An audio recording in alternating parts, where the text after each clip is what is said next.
Bien, nous allons voir la préparation de pêche flambée, enfin plutôt dit l'une des préparations de pêche flambée.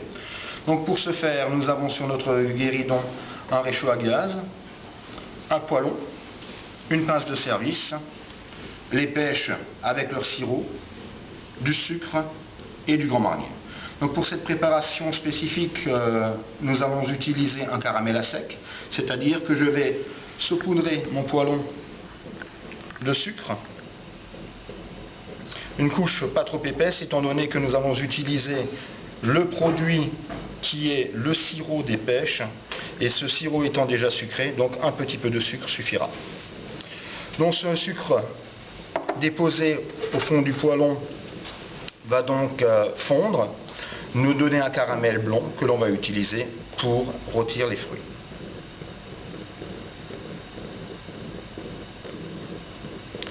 Voilà. Alors on remarque déjà au centre un petit changement de couleur, c'est-à-dire que le sucre commence tout doucement à devenir grisâtre, ce qui signifie qu'il va commencer à fondre et qui va nous donner une base de caramel. Alors pour prendre un petit peu d'avance par rapport à cette préparation, je vais juste faire un échange standard de poêlon avec... Ah ben non, c'est pas nécessaire. Donc on voit que le sucre est en train de fondre, et donc en fondant, on va avoir une légère caramélisation blonde, et cette caramélisation blonde va donc nous permettre d'avoir un léger caramel.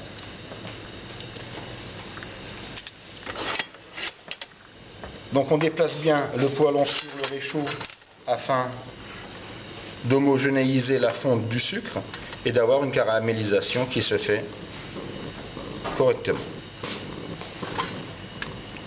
Voilà.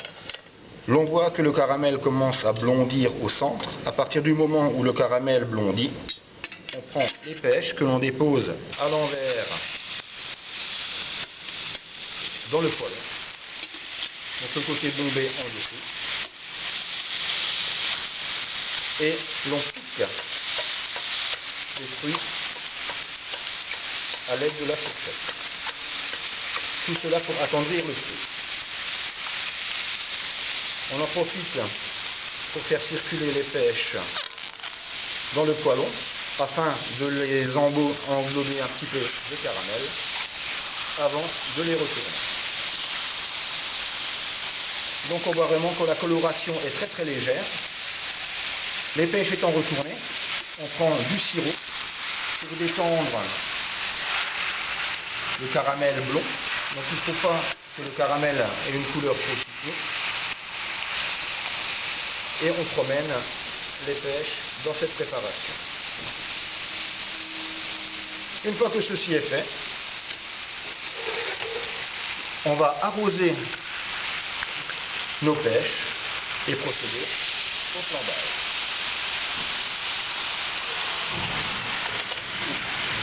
Voilà. Donc c'est une préparation qui flambe très facilement, on peut le constater. Une fois que le flambage est terminé,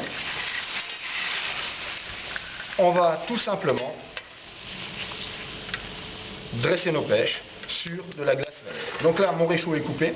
Comme vous pouvez le constater, le caramel est très clair. Il a une jolie couleur bien dorée. Et on va pouvoir dresser les pêches. Donc il faut s'imaginer avoir de la glace vanille dans cette assiette creuse. Et on va donc tout simplement déposer un demi-oreillon de pêche, un second oreiller de pêche, oreillon de pêche, avant de napper le caramel. Donc cette préparation ne doit pas avoir une couleur trop soutenue. Le caramel doit être translucide, brillant, et ça prouve la réussite de la préparation. Donc voici la préparation finale des pêches flambées.